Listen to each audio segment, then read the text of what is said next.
অনেক দিন আগে থেকেই রাম এই সংস্কৃতির এক প্রতিনিধি, বা বলা যায় তিনি এই সংস্কৃতিরই এক মূর্ত প্রতীক। যেখানে আমরা তাকে বড় ভাবি না, যার সম্পত্তি বা সঞ্চয় অনেক বেশি তাদেরকে বড় ভাবি না, যারা জগতে খুব সফল, যারা প্রচুর যুদ্ধ জিতেছে তাদেরকেও বড় ভাবি না। বরং সবচেয়ে গুরুত্বপূর্ণ বিষয়টা হল একজন নিজের অন্তরে কতটা গভীর স্বাধীনতা অর্জন করতে পেরেছে সেইটা। আপনি নিজের জীবনে কোন স্তরে স্বাধীন? একজন মানুষ সাধারণত যে নানান যন্ত্রণার শিকার হতে পারে তা থেকে আপনি কতটা গভীরভাবে মুক্ত।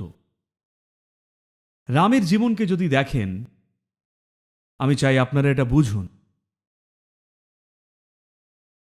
রাম যখন অযোধ্যায় ছিলেন তখন কিছু ঘটনা ঘটে আর তাকে বনে চলে যেতে হয়, আর ওনার স্ত্রীকে অপহরণ করে শ্রীলঙ্কার মানুষ।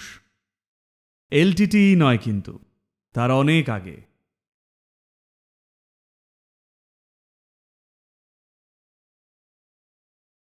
যখন উনি দক্ষিণে যেতে শুরু করলেন, যখন উনি অন্ধ্রপ্রদেশ আর কর্ণাটকের সীমানা পার হলেন, তখন আমরা তাকে ডাকলাম রামা বলে। যেই তামিলনাড়ুতে ঢুকলেন তখন ডাকা হলো রামন বলে। তাই রামা বললে গুলিয়ে ফেলবেন না যেন। দক্ষিণে তিনি রাম নন, তিনি রামা। তো রামের জীবনের কথা যদি ভাবেন, উনি ওনার রাজ্য হারিয়েছিলেন, ওনার রাজ্য কেড়ে নেওয়া হয়েছিল। যদিও ন্যায়ত ওনারই রাজ্যাভিষেক হওয়ার কথা ছিল, ওনার স্ত্রীকে কেড়ে নেওয়া হলো। পরবর্তীকালে ওনার সন্তানদেরও ওনার থেকে দূরে সরিয়ে দেওয়া হলো। সাধারণত বেশিরভাগ মানুষের ক্ষেত্রে যদি এর একটা ঘটনাও কারোর সঙ্গে ঘটে, তারা সারা জীবনের মতো ভেঙে পড়ত। কিন্তু এই মানুষটি, যার সঙ্গে এই সব কিছু ঘটেছে, তা সত্ত্বেও তিনি নিজের কর্তব্য বা কর্ম করে গেছিলেন। এমনকি লড়াই বা যুদ্ধ পর্যন্ত করেছেন, কিন্তু কখনোই কোনো যন্ত্রণা বা বিদ্বেষ বা রাগ তাকে গ্রাস করতে পারেনি। ঠিক এই কারণেই আমরা ওনার সামনে মাথা নত করি। তিনি বিরাট সফল কেউ নন। ওনার জীবনে একটার পর একটা বিপর্যয় ঘটেছিল। এই চরম বিপর্যস্ত জীবন সত্ত্বেও কোনো নেতিবাচকতা তাকে জয় করতে পারেনি। তিনি এই সব কিছুর ঊর্ধ্বে ছিলেন। এই একটা গুণের জন্যেই আমরা ওনাকে প্রণাম করছি। কারণ আমাদের এই সংস্কৃতিতে আমাদের পরম লক্ষ্য কিন্তু ঈশ্বর নন, আমাদের পরম লক্ষ্য স্বর্গও নয়। আমাদের জীবনের পরম লক্ষ্য মুক্তি বা মোক্ষ। এই মুক্তি বা স্বাধীনতাই আমাদের জীবনের সর্বোচ্চ লক্ষ্য। আমাদের এই সংস্কৃতির আসল পরিচয় আর তাৎপর্যই হলো এটা। বাকি সমস্ত জায়গায় মানুষ চান স্বর্গে যেতে, কিন্তু আমরা জানি যদি স্বর্গেও যাই, কিছু সময় পর আমরা সেখানে বোর হয়ে যাব, তাই না? স্বর্গেও আমাদের একঘেয়ে লাগতে পারে। তাই আমরা এগুলো হতে পারে আগেই বুঝেছিলাম আর দেখেছিলাম। সর্বোচ্চ জিনিস হলো মুক্তি, অর্থাৎ স্বাধীন হওয়া একেবারে সমস্ত দিক থেকে। আর এমনিতেও আপনাদের কারোর কাছে কি কোনো প্রমাণ আছে যে এখন আপনারা ইতিমধ্যেই স্বর্গে নেই আর সেটাকে ধ্বংস করছেন না? প্রথমত, যেই বলে যে এখন যেখানে আছি তার তুলনায় অন্য কোথাও আরও ভালো জায়গা আছে, সে একটা অপরাধ করছে। তো ঠিক এই কারণেই রামের জীবন সবচেয়ে তাৎপর্যপূর্ণ। পৃথিবী আপনার দিকে অনেক কিছুই ছুঁড়ে দিতে পারে। ওনার গোটা জীবনটাই তো বিপর্যয়ে ভরা ছিল, ক্রমাগত কিছু না কিছু ঘটছিলই। কিন্তু সেই বিপর্যয়গুলো ওনাকে শাসন করতে পারেনি, সেই বাইরের পরিস্থিতিগুলো কিন্তু ওনাকে বদলাতে পারেনি। বরং উনিই ঠিক করেছিলেন উনি কে। এটাই একজন পরম মানুষ হওয়ার সারমর্ম, যে বাইরের জগৎ ঠিক করবে না যে আপনি কে বা কেমন, আপনিই ঠিক করেন আপনি কেমন। এটা পাওয়া একটা বড় ব্যাপার। এটা এক বিশেষ অধিকার যা শুধুমাত্র মানুষদেরই দেওয়া হয়েছে। আরও কত প্রাণীরা আছে। আজ বলা হয় এই গ্রহে নাকি 9 লক্ষ কোটিরও বেশি বিভিন্ন ধরনের প্রাণী রয়েছে। লক্ষ নয়, লক্ষ কোটি।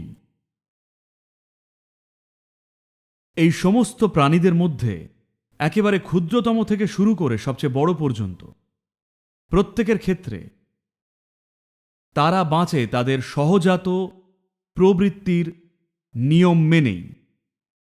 টিকে থাকার আদিম প্রবৃত্তি তাদের চালায়। এই কারণেই আমরা চমৎকার বাঘ দেখি, গুজরাটে সিংহ দেখি, দক্ষিণে হাতি দেখি, কিন্তু আমরা কখনো সিংহকে লায়ন বিইং বলি না, বা বাঘকে টাইগার বিইং বা হাতিকে এলিফ্যান্ট বিইং বলি না। শুধুমাত্র মানুষদেরকে আমরা হিউম্যান বিইং বা মানুষ বলি, কারণ বিইং বা কিভাবে থাকতে হয় সেটা আপনাদের জানার কথা। এখনই নিজেদেরকে নিয়ে গর্ব করবেন না। আপনাদের জানার কথা হাউ টু বি। তার মানে আপনি ঠিক করেন আপনি কিভাবে থাকবেন। পৃথিবী আমাদের সাথে কি করবে তা আমরা ঠিক করতে পারি না, কিন্তু আমরা নিজেদের অন্তরে কি করব তা আমরাই ঠিক করতে পারি। তো বিইং বা হওয়া মানে এটাই যে আপনি জানেন কিভাবে থাকবেন। রাম এই মাত্রারই একেবারে 100% এক প্রতিনিধি।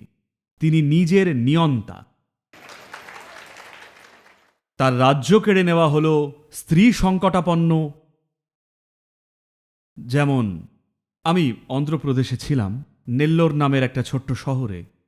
সেদিন আমাদের বর্তমান উপরাষ্ট্রপতিও সঙ্গে মঞ্চে উপস্থিত ছিলেন। একটি ছোট্ট মেয়ে, বয়স মাত্র 14 বছর, উঠে দাঁড়িয়ে আমাকে জিজ্ঞেস করল, সদ্গুরু, লোকে বলে রাম নাকি অযোধ্যা থেকে শ্রীলঙ্কা পর্যন্ত হেঁটে গিয়েছিলেন। এটা কি সত্যিই সম্ভব, নাকি সবটাই বানানো? একজন মানুষের পক্ষে কি সত্যিই অযোধ্যা থেকে শ্রীলঙ্কা পর্যন্ত হেঁটে যাওয়া সম্ভব?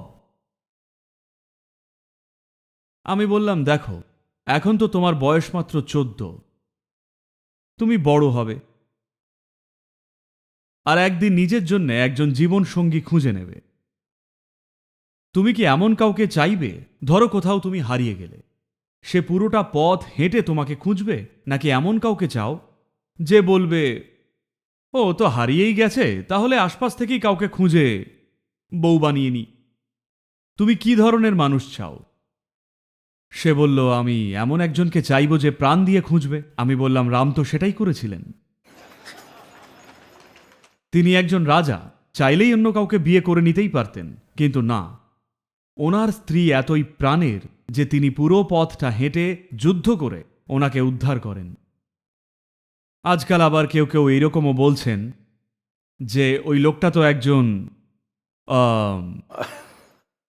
পুরুষতান্ত্রিক মানসিকতার, কারণ ওনার অহংকার বা ওনার রাজ্য বা ওইসব কারণে উনি তো আবার স্ত্রীকে জঙ্গলে পাঠিয়ে দিয়েছিলেন। এই তর্কটা উঠেছিল এখানে গুজরাটেরই আপনাদের একটা ইউনিভার্সিটিতে, যখন আমি ইউথ অ্যান্ড ট্রুথ অভিযানের অংশ ছিলাম। তো তাদের একটা সহজ প্রশ্ন করেছিলাম।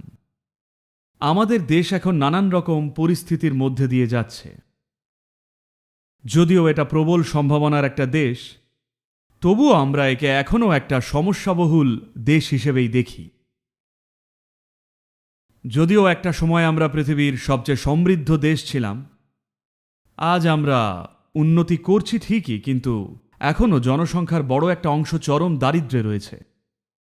পরিস্থিতি যখন এইরকম, তখন কি আপনারা এই দেশে এমন একজন রাজা বা নেতা চাইবেন যিনি নিজের পরিবার বা প্রিয়জনদের চেয়ে দেশের নাগরিক আর জাতির কল্যাণকেই জীবনের সর্বোচ্চ স্থান দেবেন? নাকি এমন কাউকে চাইবেন যে নিজের পরিবারের জন্য সব করবে আর দেশের কথা ভুলে যাবে? তারা বলল, বিষয়টা তা নয়, উনি স্ত্রীকে কেন ফেরালেন?